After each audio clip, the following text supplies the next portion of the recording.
Inflation is rising again, house prices have been falling for 4 years, construction is slowing, and billions of dollars is still flowing into real estate. At first glance, none of these make sense. But then when you step back, this is exactly what a transition phase looks like. And the problem right now is simple. Most investors are reading headlines, but not understanding what exactly is driving them.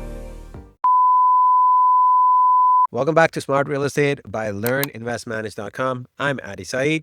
And today I want to walk you through what's happening in the market right now, not as separate news stories, but as one connected system. Because if you understand how these pieces fit together, you start to see where things are going before it shows up in pricing. Let's start with inflation. The article that I'm referring to is a RBC article labeled "Higher Oil Prices Lift Headline CPI but Aren't Expected to Reignite Systemic Inflation." So the article points out that we're seeing inflation move back up towards 3%, and the immediate reaction is rate might go up again. But here's the problem. The inflation spike is being driven almost entirely by energy. Gas prices have surged. That's what's pushed the number. Meanwhile, core inflation, the one that actually matters, is still sitting around 2.2% and has been easing before this. So let me ask you, are you looking at the real inflation or are you reacting to a temporary shock? Because if policy reacts to this the wrong way, if rates go up in response to energy-driven inflation, we're tightening into a soft economy. And that's where things break. Energy inflation doesn't behave like demand inflation. It doesn't display strength. It signals pressure. Households don't spend more, they redirect spending. And that has real implications for rent affordability, consumer behavior, and business margin. Drop a comment. Do you think Bank of Canada holds or reacts? Because that one decision changes everything. Now, let's connect that to housing, because this is where the second major shift is happening. The article that I'm referring to is, again, an RBC article, which is titled "Focus on Canadian Housing. March Marks 4 Years of Declining Home Prices in Canada." And this is RBC Economic, April 16, 2026. By the way, you can find a link to all of these articles in the description below. So the Canada's housing market has now been declining for 4 straight years. Prices are down roughly 20% from its peak. And this spring, typically the busiest time of the year, is one of the weakest we've seen in nearly 2 decades, actually 17 years. But here's what's happening. This is not a crash. This is a slow grind down. Buyers aren't rushing in. Sellers are adjusting slowly. Inventory is building, especially in Ontario and B.C. So the real question becomes, are buyers waiting for opportunity or are they simply unable to act? Because those are two very different markets. This is no longer a national market. It's fragmented. Ontario and B.C. are under pressure with inventory and price declines, and other regions are showing stability and growth. And that changes everything for investors. You can't generalize anymore. You have to be hyperlocal. Comment below. What are your thoughts? Are you seeing deals in your market or are they stuck? Because liquidity, not price, is the real story right now. Now, here's where it gets interesting, because while prices are adjusting today, the future supply picture is quietly shifting underneath. The next is an article that we had talked about from CMHC, where it's talking about Canada's construction pulse, permits lead and starts confirm. It's an article that was posted on April 17, 2026 on CMHC's website.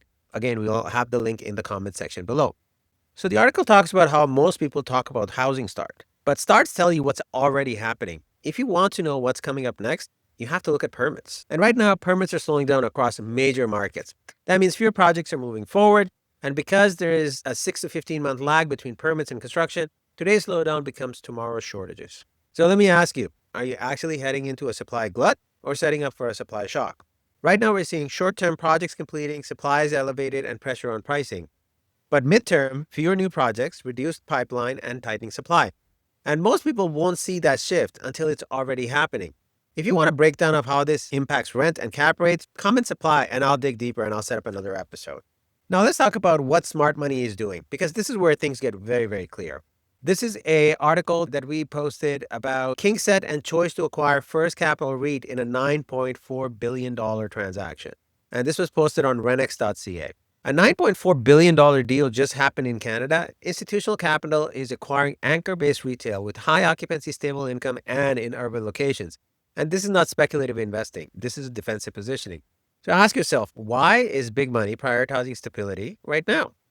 Because institutions aren't chasing upside right now. They're managing downward risk or downside risk. And that tells you something critical about where we are in the cycle. We're late enough in the cycle, the capital is becoming very, very selective. So I have a question for you. Would you rather own a growth asset, a stable cash flow? Drop A or B. I'm curious where people are leaning right now. Let's zoom out even further, because infrastructure is quietly reshaping the next phase. So we posted an article from the province of Ontario talking about how they're starting the tunneling process of the Ontario line. So the Ontario line has just started tunneling, and this is massive transit project, hundreds and thousands of people gaining access to transit, thousands of jobs, and entire corridors being reshaped. But here's a key insight. Transit just doesn't move people, it actually moves demand. Every station that is on that line becomes a housing node, it becomes a rent growth corridor, and a long-term demand anchor. And this is how cities evolve, not randomly, but intentionally. And the investors who win, they basically position themselves before the infrastructure is completed. So if you invest in Toronto, which Ontario line stop do you think becomes the hottest? Now let's layer on top of it what corporations are doing. So this is Toyota's announcement in Renex talking about the $300 million investment that they're making in properties all across Canada in 3 major cities, basically. So Toyota just committed $300 million to Canada, not manufacturing, logistics, distribution centers, supply chain positioning. So the question to ask is, why does that matter? It matters because jobs follow logistics and housings follow job. So the main key insight is that this is long-term positioning. Corporations are getting closer to populated areas, they're optimizing their distribution, and they're investing ahead of demand. So the question for you is, are you investing where people are today or where the jobs are going? And finally, let's talk about something happening at the deal level. Let's talk about NDAs and deal control. I recently reviewed an NDA tied to an off-market deal that we're reviewing. And by the way, for anybody that is listening, if you guys have any opportunities for disposition, we're in the market looking for opportunities. We're looking for multifamily and income producing assets right now to buy in southwestern Ontario. If you have any opportunities that you'd like us to take a look at, feel free to reach out. Let's connect. You can reach us at learninvestmanage.com. So we recently reviewed a NDA tied to an off-market deal, and it looked standard until you read it very closely. You had clauses like broad confidential information definition, which meant anything can be classified confidential. There's non-circumvention agreement, which on the surface are fine, but they were so broad that it was worrisome. Restrictions on who you can talk to and financial penalties tied to the deal. We came to the realization that this wasn't just confidentiality, this was control. Some of these agreements are designed to lock you in with the broker and limit your flexibility and control how you act as a buyer.